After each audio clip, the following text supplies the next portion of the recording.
A staggering percentage of the world's energy supply is forced to travel through a single, precarious bottleneck in the ocean. Every day, massive tankers carry the global economy's lifeblood through waters barely wide enough to navigate. Looking at this map, we see the bottleneck, the Strait of Hormuz. The United States and Iran are in a high-stakes standoff over this 21-mile valve. Iran plans to weaponize the strait. Any cooperating facilities will be immediately destroyed and reduced to ashes. Whoever holds the power to secure or deny passage through this narrow stretch of water holds the power to dictate the stability of the entire world order. This graphic outlines the diplomatic fallacy. While politicians talk about agreements, treaties are worthless in a power struggle of this magnitude. Because diplomacy cannot pry Hormuz loose, the situation is escalating toward a decisive clash, testing if America can deploy enough power to win. We have historical precedent for this. In the 1980s, during the Iran-Iraq War, President Ronald Reagan successfully demonstrated American military might over Iran by ordering U.S. Navy escorts to protect oil tankers traversing the Gulf. If the current administration fails to replicate that kind of decisive control, they prove to the rest of the world that the United States lacks the actual power to fix disastrous global situations. This table compares the diagnostic profiles of both nations, revealing a dangerous asymmetry. The U.S. wants to maintain global economic stability, while for Iran, this conflict is an existential commitment rooted in revenge. Meanwhile, U.S. leaders are hypersensitive to high gas prices and midterm elections, whereas Iran operates on a multi-generational time horizon. This diagram illustrates the conflict's mechanics. A nation's capacity to endure suffering acts as a weapon, neutralizing an opponent's ability to inflict damage. Iran's demonstrated willingness to die functions as a strategic advantage.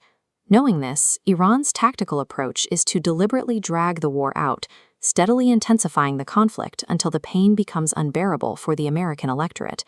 If public intolerance for a prolonged war forces a U.S. retreat, America's regional allies will immediately realize they have been abandoned. Every aligned country across the globe will see that the U.S. security umbrella is officially broken. Looking at this matrix, the left side shows the success scenario. The U.S. demonstrates overwhelming power, reopens the strait, and emboldens global alliances. The right side outlines failure. Iran retains control, holding the global economy hostage. The U.S. is perceived to have lost, triggering soured relationships and massive capital flight. This model maps the underlying mechanic of global power dynamics. When a decisive battle occurs over a critical trade route, observers around the world watch closely. People, countries, and financial flows quickly and naturally shift their capital and alliances straight toward the perceived victor. Geopolitical power is never static. It flows aggressively to the winner of strategic choke points. Defeat instantly drains the losing nation of both its military credibility and its financial backing. This flowchart breaks down the sequence trapping a dominant power.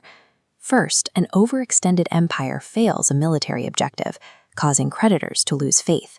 This triggers a panic where foreign holders liquidate the power's debt assets.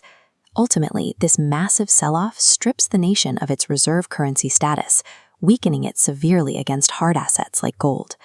History shows that when a dominant power fails to protect a critical trade route, it sets off the internal collapse of the very currency used to fund that military. This graph plots the mechanics of history. If we step back from the modern conflict, we find that the breakdown of empires follows an almost identical, predictable curve over centuries.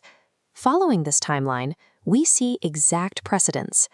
The Spanish Empire in the 17th century and the Dutch Empire in the 18th century were both decisively challenged by lesser powers over the control of critical trade routes.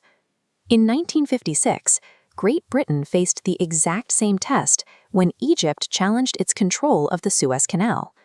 Great Britain threatened Egypt to open the route, failed to enforce it, and that single event marked the end of British global dominance.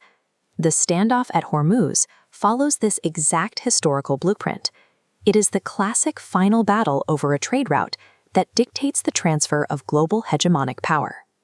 This diagram shows the 5 interconnected forces of the big cycle, the macro framework that governs how monetary, political, and geopolitical orders rise and fall.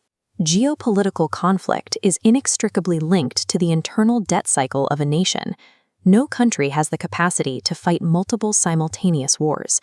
The cumulative toll of Vietnam, Afghanistan, and Iraq has already drained America's financial and military bandwidth. Looking at this chart of capacity constraints, we see how external military demands worsen internal friction. Democracies with massive wealth gaps inevitably tear themselves apart fighting over who should pay the exorbitant costs of these distant wars, in both money and lives. The outcome at this 21-mile choke point determines the flow of global capital and the survival of the current reserve currency.